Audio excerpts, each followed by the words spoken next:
Oh, great. Okay. Hi everyone. On behalf of the Southeast New England Program Network, welcome to our webinar titled Introducing the Property Owner Guide to Managing Stormwater, brought to you by VHB. My name is Leah Soloway from the New England Environmental Finance Center, and I'll be managing logistics for today's program.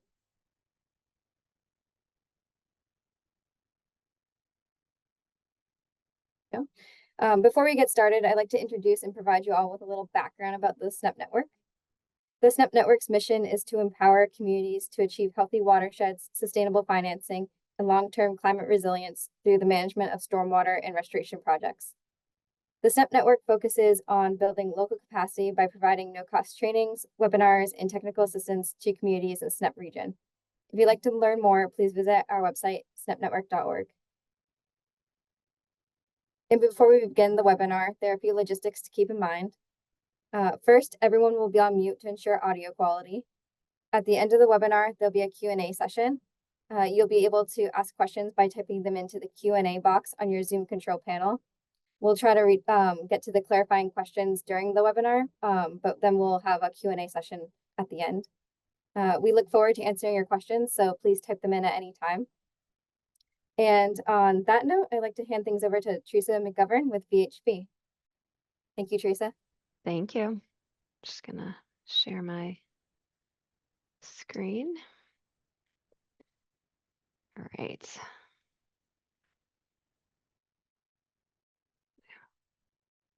All right, can you see the presentation? Yep, okay. So yes, thanks for having us. We're gonna be introducing the Property Owner Guide to Managing Stormwater.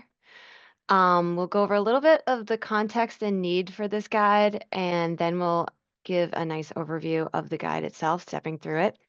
Today, we have me, Teresa McGovern from VHB, and my coworker, Anna Kymel from VHB, who worked on this guide, and Elizabeth Scott from the SNEP network. She is the Rhode Island liaison to the SNEP network. And I just want to point out that we had an advisory team for this guide that helped, guide the content and what was needed and the final output. It was SNEP and the New England Finance Center, RIDEM, UNH Stormwater Center, and the Rhode Island Stormwater Innovation Center. Elizabeth, you want to give some context? Yes, thanks, Teresa. Welcome, everybody.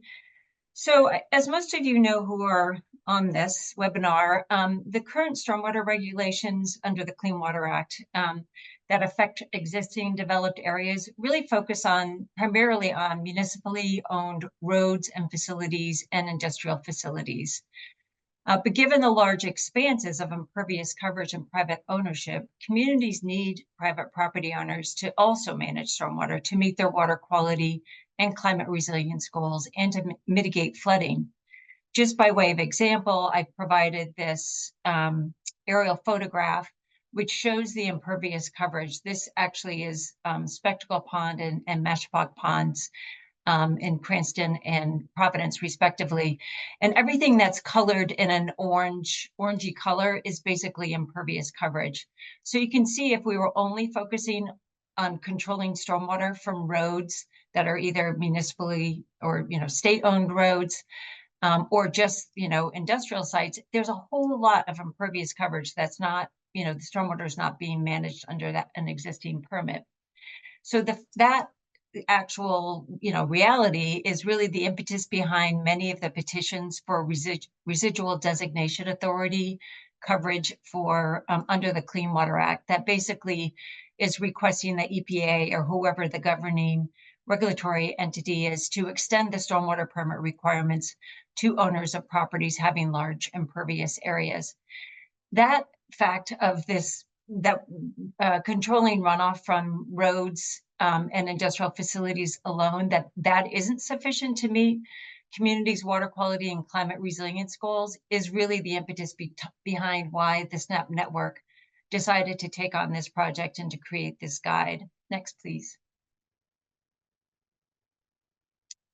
So whether property owners are required by permit, whether again they're covered under some stormwater permit that's issued by the state or EPA, or they're proposing to redevelop their site and they need to get a permit to do that, or whether they're just motivated to do their part to reduce flooding and or improve the quality of local waters, The guide strives to provide guidance in plain spoken language to describe good housekeeping practices and site improvements that can make a difference by reducing runoff volume and pollution leaving their site. We looked around, we didn't see anything available of this nature, and so we thought, perfect, let's do it, let's create it. And so with that, I'll turn it over to Teresa. Thank you. Yeah, so I'm just going to give a little bit more context. This is kind of a refresher, I'm guessing, for the people in this webinar. If you're knowledgeable about stormwater, I think we all know that development impacts our water cycle and therefore our water quality. But just putting some of the numbers to it, undeveloped sites have about 50% infiltration between shallow and deep infiltration. And when you pave those areas or add buildings and roofs, you're really taking that infiltration down to 15% and it's turning into runoff. So direct runoff into our drainage systems and into our waterways. So we know the impact is important. And as Elizabeth said, that, just focusing on a small fraction of those impervious areas isn't going to be enough. That runoff brings pollutants, and this isn't unique to commercial and industrial sites, but those impervious areas that we use have nutrients, bacteria, metals, sediment, oils and grease, chlorides, and this is just an image from the guide to start to put the connecting pieces to the runoff and what's in it and maybe where it's coming from. Sometimes that can be a little confusing or disconnected that, these, pollutants are in nature and in our developed areas and getting conveyed through the runoff. Yeah, so the next 3 slides will walk you through a few example property types that were considered during the development of this guide and represent the sites owned or managed by a portion of the target audience for this guide. So this first site is an institutional property of over 16 acres. It's actually directly adjacent to a resource area, the Mashapaug Pond in Providence, and the site is characterized by a large building, a large parking area, there's some green space, and there's a small buffer between the site and the pond. This site and the other two that we'll highlight all have distinct uses that need to be accommodated when considering stormwater management approaches. Next slide. This next site is a commercial property, again, with a high percentage of impervious cover, but it's a smaller parcel overall, right around 1 acre.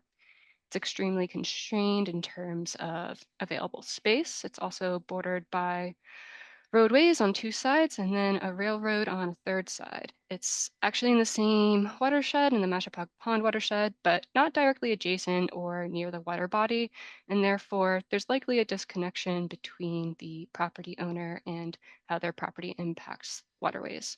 And then next slide.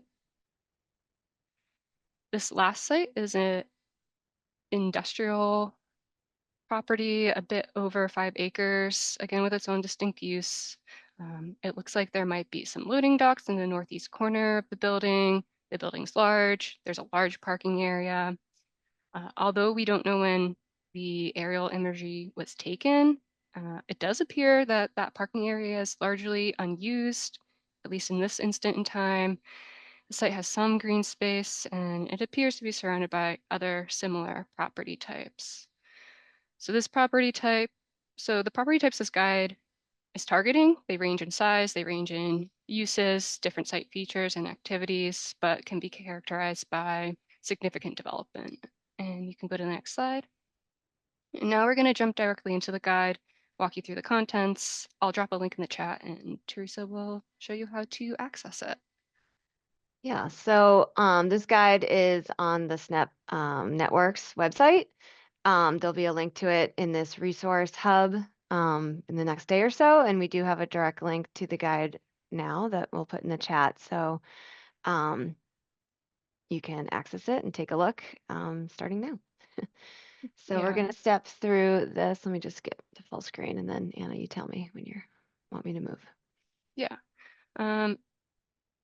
Yeah, so the goal of the guide's cover page is to reiterate a lot of the points we just discussed, what the guide is, who's it for, why you should read it, what does it include.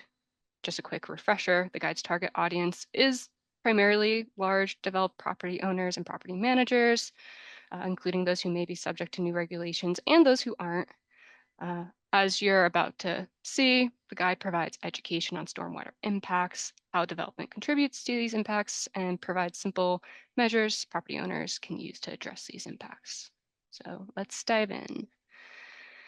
The first page of content is all about education and starts with the basics, familiarizing the reader with the water cycle, as well as key terms that they might not be familiar with, like impervious cover, infiltration, runoff.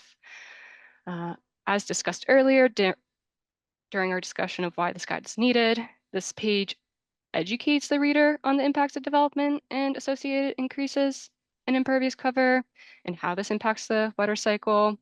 It also encourages the reader to think about what occurs downstream of their property, which is especially important for properties that might be further upstream in the watershed. So,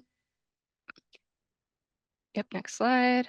This next page builds upon the previous and dives into specific pollutants of concern found in stormwater. It discusses the environmental impacts of these pollutants and provides bulleted lists of sources that might be found on a large impervious site. The concept of illicit discharges, which at times may occur on these sites, potentially through what could be perceived as a minor activity, such as vehicle washing, draining into catch basins, is introduced. Beyond discussing stormwater's contribution to pollution of waterways, the combined effect of development on stormwater and climate change is discussed at a high level. So we talk about how larger storms with increased impervious cover contributes to flooding, or periods of drought with increased impervious surfaces contributes to extreme low stream flow and water levels. The goal here is to just educate the property owners that impervious cover contributes both to water quality and quantity impacts. We also mentioned that there's certain regulatory programs in place regulating these impacts. Next slide or page. And so this page provides an example site of a private development with a large amount of impervious cover. The goal of this page is to encourage property owners to just get to know their site, hence the title, Knowing Your Site, and understand how site areas and activities interact with precipitation and generate pollutants. The graphic calls out 9 common site areas, provides a brief summary of pollutant sources. One of the areas that's called out is natural buffers, and number 6, if you can read that on your screen, which was included just to encourage property owners to not only consider what activities and areas of the site are generating pollutants, but what areas of site already are playing a role in terms of mitigating the impact of stormwater. All right, I'll go through the next couple of pages. We take that same fictitious site and use it to further introduce concepts to our reader about knowing where their water is going to go on their site. Not all of us, well, some of us do, but not all of us watch a rain event and see where it's going and where it's accumulating and where it might end up. So we're trying to introduce some of the common flow patterns, whether it be parking lot drainage to catch basins, or, sheet flow off into different areas, and then combining those concepts with some potential ways they could alter what's happening on their site. So taking some initial flow from surface runoff into unused parking, even converting unused parking areas into vegetation. Oftentimes, these large parking areas go unused, at least portions of them. Also pointing out that there might be existing controls on their site that would need some attention, or at least knowing that they're there. So really understanding where does the water go and how does your site play into that. We have another similar page pointing out a few other concepts. This one is on the left here is about impervious cover disconnection, meaning so when you have sheet flow into those buffer areas or vegetated areas, trying to maintain that. And then if you don't have that situation and you have curbing and collection, maybe introducing opportunities for that runoff to go to those vegetated areas. Roof leaders, where do they go? And maybe some options for underground infiltration and utilizing those parking islands that are often elevated in the middle of the parking lot, not really serving a whole lot of drainage support, but maybe using those to help both flooding issues and ponding issues on the site, but also treatment. So just bringing some concepts onto an image that might be a little bit more tangible than a long list. So, getting to this point of like, what can you do as a property owner or manager? So we've kind of introduced three categories of controls that they could think about. The first one is site operations, good housekeeping measures. So these are operations on their site having to do with their parking lot, their trash management, just how they're handling pollutant generating areas and pollutants on their site. Then we have site layout and disconnection opportunities. So really, where are the different elements of their site and how is that water interacting with them? Again, those previous images trying to give some ideas, connecting those dots. And then finally, we have structural treatment controls, things like ponds and basins and above ground and underground. So we lay out these steps, kind of putting it all together, knowing your site as Anna just described on those previous pages. Considering some of the constraints and considerations, and I'll show a matrix that has at least some initial ones summarized in this guide. Evaluating the control measures you're already doing and seeing if there's tweaks or optimization to that. And then prioritizing and identifying new control measures in those three categories and really stepping through them in that order. Likely the easiest and most cost-effective implementation measures will be about those source controls and operational controls, things that they're already doing and benefit sort of maybe the aesthetics of the site or the flow patterns for flood control. There might be other benefits to doing those things, and those could be cost-effective source controls, and then stepping through the more complicated ones. And then continuing to evaluate. We always want to mention that, once you do something, you're not necessarily done, and there's, continued opportunity to keep going. So, as we talk about these different categories of measures, we've provided on these pages, see, I can't click to it there, but we've provided pages that show those measures.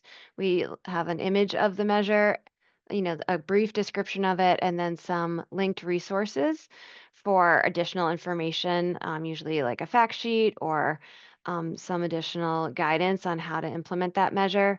And we've ordered them and collected them in sort of that same order of starting with site operations, and then layout and disconnection measures, and then the structural treatment measures. So really wanted to provide like a visual understanding of what is it that we are talking about here? What does it mean? What could it look like? And then if, the reader wants to know more, having a handful of resources. Just understanding that this might be printed out. We've also included those resources and full web addresses at the end. Not really sure. I think this will be mostly used as an online resource, and so all of these are clickable, but also wanting it to be accessible if someone's doing a roadshow and, mailing, it'd be want everything to be functional. So in addition to like the list of the control measures, as we see here, we've created this matrix. And I think, if you're used to stormwater manuals and guidance, you've seen a lot of these matrices, and this one is really trying to have a few tweaks geared more towards that property owner audience. So we've included all the control measures in those same categories. And then we've this middle section is about the applicability of those measures to different parts of their site. So as Anna was talking about knowing your site and the different components, how could these measures work for roadways, driveways, and parking areas, rooftop, loading storage areas, etc. So kind of thinking about these measures of where they could be applied and where can they treat. And you can see that all of these measures have at least a couple of site areas that they're applicable to. We really tried to narrow this list of measures that we've included to ones that are relevant to these constrained and ultra urban and very developed sites. We've also included a cost consideration, a level of how much they address pollutants and reduce localized flooding. This is very qualitative, again, trying to be accessible to a property owner that maybe isn't thinking about stormwater as much as practitioners do. And, what are some of the co-benefits that you could see for these different measures? So again, just like kind of an initial start to think about what could work on a given site. So I'm just going to jump back to our next page here, this one, and Yep. Anna's going to continue. Yeah, so this page is all about implementation. How can a property owner get something done? And again, this page stresses keeping things as simple as possible. So starting with the low-hanging fruit, such as, disconnecting rooftops by redirecting roof leaders, or just ensuring that, good housekeeping measures are being implemented, if not incorporating them into your standard operating procedures. And then the next step would be to take advantage of existing work that's coming up. So are you conducting any site upgrades? Can you incorporate any stormwater control measures, whether it be good housekeeping, pollution prevention, or structural measures into this work and make it more cost effective? This page also introduces the idea of looking for partnerships to implement, specifically more so structural control measures, especially with public and nonprofit entities who may be able to facilitate access to funding that might not be readily available to private property owners. On the left side, we also include a list of questions property owners can ask themselves when considering implementation, and also a bit of a plug for the New England Stormwater Retrofit Manual, which includes a more technical and detailed um, description on how to implement retrofits on these constrained type of sites. So next slide. The next 4 pages provide multiple examples of structural control implementation just to show the different pathways to getting something done. The examples range from simple retrofits and site reconfiguration to significant stormwater work incorporated into redevelopment projects. So this first example is at Citizens Bank in Providence, Rhode Island. It was a retrofit facilitated through the Woonasquatucket River Watershed Council, who coordinated a partnership between Citizens Bank and RIDOT to provide funding. This retrofit included the addition of bioretention areas and then reduced over 6,000 square feet of impervious area while still maintaining the same number of parking spots.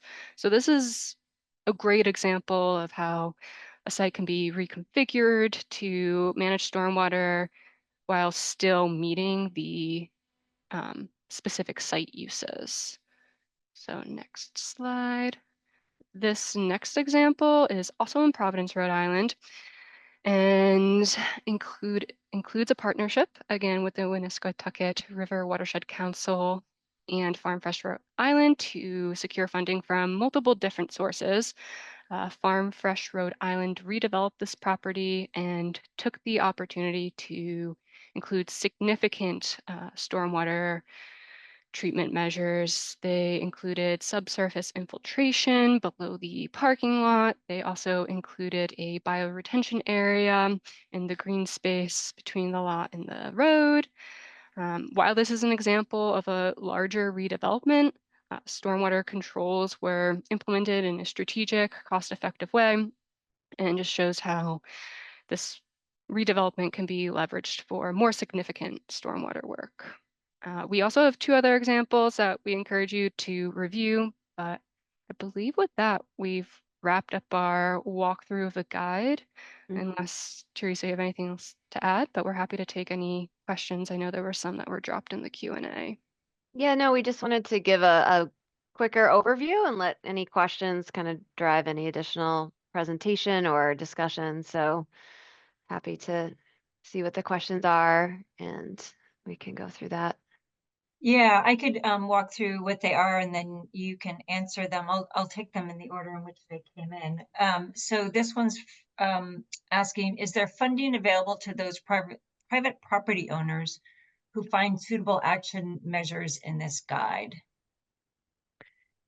Yeah, I mean, I think there's always funding available if you can find it. I think it's what is trickier, I think, for private property owners is they're not necessarily looking for that funding. A lot of times the funding is only available to public entities, and so those partnerships are really key. I think it's probably, it's hard enough for entities to find the right grants and then apply for them and get all the right information set up. I think it's probably a little bit even harder for these private property owners who have, businesses to run and the kind of a different mission and view on things than maybe the, stormwater improvement. So I think the partnerships is really where it needs to come into play. But I think anytime you're doing something for the environment or flood control, climate resiliency has a lot of funding right now. I don't know if anyone has anything more specific. I think, Elizabeth, I don't know if you had any specific thoughts on that. I mean, I know you guys do a lot of funding as well, like grants and yeah. Yeah, we don't tend to, our work is primarily around technical assistance and planning, assistance, and not necessarily in the actual funding to implement per se. But there certainly are, opportunities working with either, for example, in Rhode Island, it's the Rhode Island Department of Transportation has various agreements that they've entered into with nonprofits throughout the state, the Woonasquatucket River Watershed Council being one, and the State Conservation Committee and the 3 conservation districts, who are helping them to meet their responsibilities under a consent order they have with EPA to install stormwater treatment, and in places where they don't have the physical space to be able to actually make those improvements on their property or rights of way, they're looking for property owners who might be interested in installing stormwater treatment, for which they would be able to get credit under their permit. So those are a couple of examples of in Rhode Island where some opportunities lie.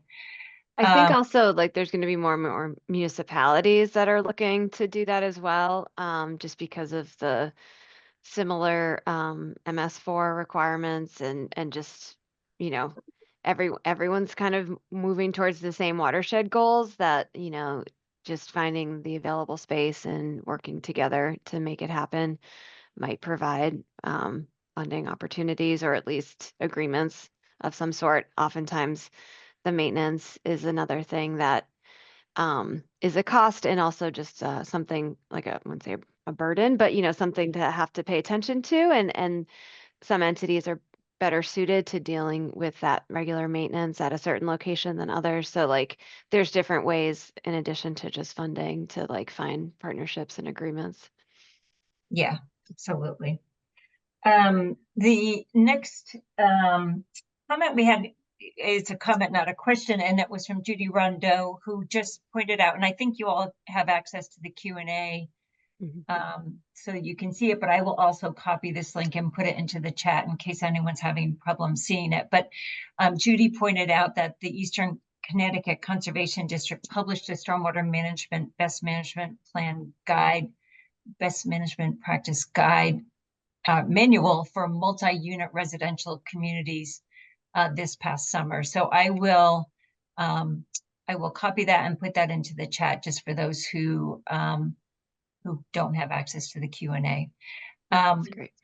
Another question that we have is, do local governments typically give variances for a number of required parking spaces so that the owner can utilize green space or other runoff mitigation actions? Yeah, I mean, this came up when we were discussing this guide and saying, oh, underutilized parking, why don't we just take that? And there's situations where that's not an option if due to zoning and just rules about certain square foot of building needs X amount of parking spaces. And I know, bylaws and zoning rules are being reviewed, by local entities to try to see if there's space for that, roadway widths, and I know that's been, considered. And we were saying this is maybe a part of the puzzle is just, these hard requirements are sometimes things that are out of the property owner's control. And I think we'd like to see more of that, and those kind of coming along with, those bylaws and those rules kind of coming along with these pushes to do more. We need to have a give on the other side. So I don't know if you guys have any specific thoughts on that. I don't. Okay.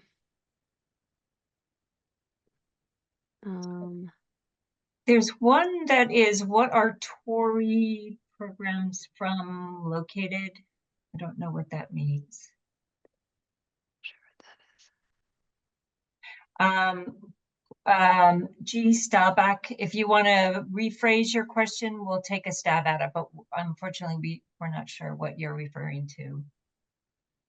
And then we have another question about whether there's a paper guide available and how she can obtain one. And I can answer that. Unfortunately, we don't have any paper copies of the guide available. It was laid out in a way that it can be printed. And so at this point, it's really on, the user to just print out a copy for themselves. And you probably need a relatively high quality printer because it is, in color and graphic, but unfortunately, we don't have any paper copies available.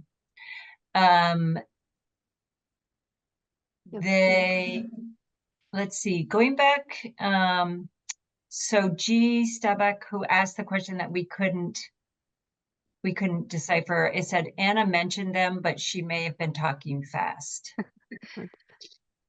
Perhaps it was when I was Funding. referencing one of the examples. I believe it might have been when I was referencing funding that for I think it was the Citizens Bank example with the Winniscut River Watershed Council partnered with RIDOT, Rhode Island Department of Transportation, to obtain some funding. Yeah, DOT was funding it, and yeah. I mean, feel free to I think most of our examples have links to kind of further information on each of the examples. So feel free to take a look at in there. And that's where Elizabeth was saying, so entities that have these obligations, whether it be the municipality or the DOT or others might be interested in partnering with these private sites to get work done because they've run out of their own space, or it's just easier or close by, or things can be funded. And so there's definitely opportunity there. And I guess one silver lining on the more permitting is that there's more entities sort of moving towards the same goals, so that more incentive to work together. Yes, yeah. There was another question about whether it's available in hard copy, but there also was a question, will there be a manual for owners of smaller properties slash homeowners? Do you think that this can be applicable to those property owners? Will it be available in other languages? Yeah, I mean, we did put a lot of time into sort of gearing this towards a private, commercial, industrial, institutional property owner, which is a pretty different type of entity than a homeowner. So I think the scale and the types of measures are on a different scale. We're talking about street sweeping and dumpster management and salting practices and how to use your parking islands and things like that that are pretty different than a homeowners. There is a lot of homeowner type information as well that I know is popping up or has been through, the MS4 programs and the education. And so I think that's like another category, and we really did try to gear this towards that private property owner. So I don't know if it'd be that applicable. Maybe a little bit more to that the multifamily or that sort of larger residential, like condo type thing, that might be a little bit more applicable. But Yeah, yeah. I think I would just add though that for smaller commercial or just smaller kind of entities, that there are the concepts that we describe in this guide are certainly applicable about knowing your property, looking for, basically looking at how you're using it and where stormwater is generated and where it goes. And then looking for opportunities to basically, reduce your pollutant load, if you will, like your use of materials that could be polluting. And to also be looking for opportunities to basically get water back into the ground. So disconnecting, whether it be your roof leader and where that's going, rather than going out to a driveway, which leads into a street. Maybe that can be, diverted either into the ground or into a grassed area so that it's basically staying on site. So I think those are two examples of where the concepts and the kinds of practices that homeowners or property owners can take can be scalable depending upon, what's going on at the location. Yep. And at this point, we have no plans to translate this into other languages. But gosh, it'd be really incredible if there was a demand for it to be able to do that. So that's something that maybe the SNAP network will consider as we go forward. It seems like there is a real demand for that we could see if we could get it translated.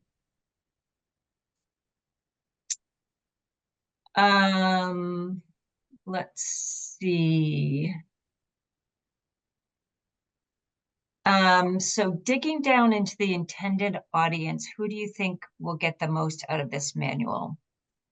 As the RDA, the Residual Designation Authority permit looms and potential permittees are looking for guidance, should we be recommending this manual to the actual owner of business, their property manager, whoever does their stormwater management? Yeah, I mean, I feel like it's whoever's being able to make the decisions on how their property is managed and laid out. And it might be a combination, like if there's like kind of an owner that was a little more hands off, but then you have the property manager.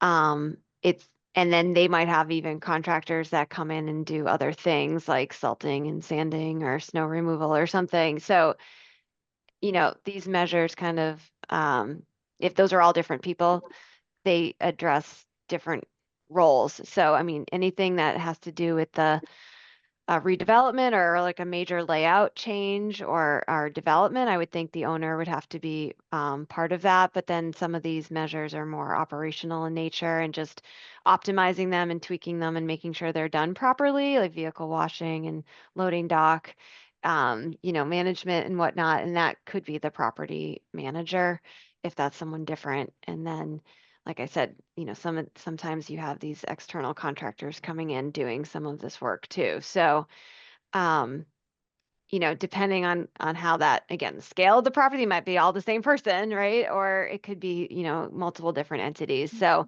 we did kind of write it towards the, decision maker person. So it might actually have influence over these activities and operations, and, hoping that the message kind of gets to the right people. Yeah, I would also say, also whoever you can get to look at it, because I know outreach to some of these larger properties is not always easy and you might not always know who exactly to reach out to. So just getting the message in someone's hand is also a critical part. And then connecting it right to the other entities around them that need it. Yeah.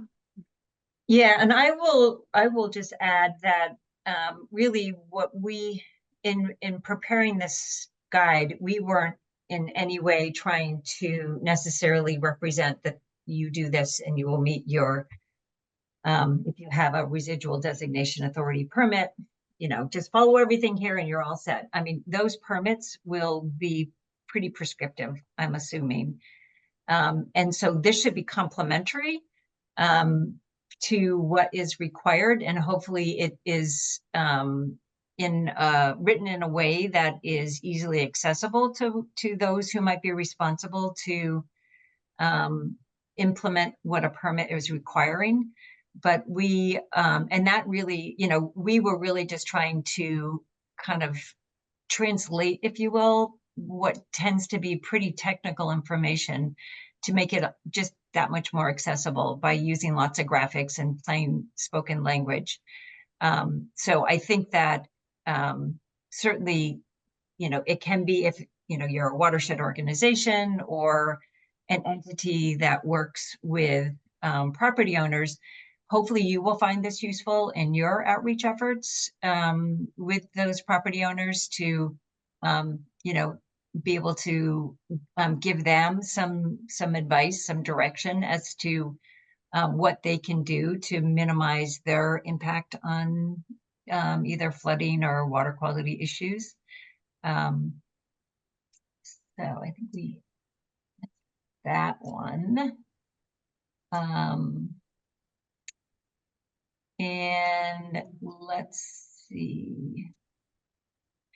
Someone asked to have the link. Did you do that, Teresa? Just send the link to Kathleen for the. I thought I did, but I couldn't type into it. So the link is in the chat. I thought I was. Yeah, and Yeah. we'll be sending around a follow-up email with the recording and the link to Oh, great. the guide. So you'll also receive a follow-up email with the recording to this webinar. Okay, very good. Oh. Okay, so there's one more I see that we haven't answered. Does the guide point to property owners to coordinate with local municipalities to see when structural treatment measures require a permit or have other requirements like submission of an O&M plan? There's a lot of details we didn't include here. There's a lot of technical details about how you would really cite some of these structural controls and what would need to be done to implement them. Obviously, any other permits that would be needed to do work in buffer zones or whatnot. We did not get into that detail on purpose. The intent was to keep it, like Anna was saying in the beginning, it's very educational. This is what it is. This is why it's important. This is how you fit into it. This is how to view your site differently. Here's some initial ideas and some considerations, and that is really at a high level. As we all know, there's like a lot of manuals out there, including the retrofit manual. So there's a lot of detail out there on getting into the specifics of that, whether it be selection and design of any controls, and then obviously there's the permitting side of it as well. And that was another level of detail. We didn't want to bog this guidance down. This is meant to be kind of an initial introductory to it and ideas. I think it's a really good point that obviously any work is gonna, could potentially trigger permits. I think one thing we did learn, is just property owners tend to think more along the lines of like permits when doing work, doing like construction type work, being used to getting, whether it be building permits, tie-in permits, or, permits because they're in resource areas. I think that is actually slightly more in their wheelhouse on a day-to-day than, maybe stormwater in particular and treatment. So hopefully, that's not a surprise if, some of these measures need that. But the intent was to try to just have this be really introductory and educational, and then like spurring ideas and seeing that there is, ways of doing this that are both, you know, structural but non-structural and within the realm of kind of how the site is already being managed. We have another question, which is, does the guide include information on how to measure the impervious areas of your site? Yeah, we gave the sort of definition of impervious areas, but we didn't get into like, measurements or, and that knowing your site slide where we really talk about the different elements of a site, your roof, your parking lot, your roadways, in addition to your non-impervious areas like buffer areas or lawns. So we kind of wanted again to introduce the concept of that. Again, we like this community probably uses the term impervious surfaces, impervious cover, like it's everyday speak, but that's not necessarily a common term. So even just introducing these different areas as pollutant generating areas from different types of pollutants was the concept we were trying to get to, and um, you know, and that's as far as we took it.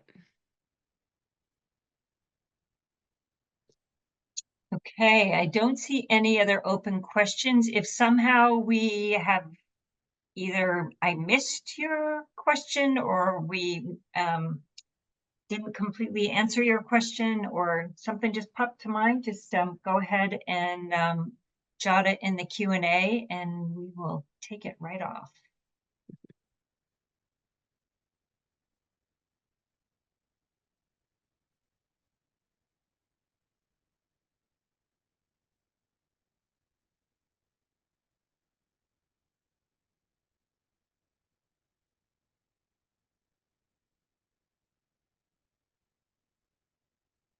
Right. I see people dropping, so I think, Yeah. I think we're done. I think we've answered all of the questions. Yeah. Oh, Thank you, Teresa, Elizabeth, and Anna. Sorry, I was on mute, but I want to thank you all for joining the SNP network for this webinar, and all your work on this guide is a great resource, and excited to see the excitement in the chat in the Q&A box. So we're looking forward to sharing this on our SNP network website and sending a follow-up email to you all with the recording and the links that we shared today. awesome. Great. Great. Thank Thanks, you all everybody. for attending. Thank you. Thank you. Bye. Bye-bye. Bye.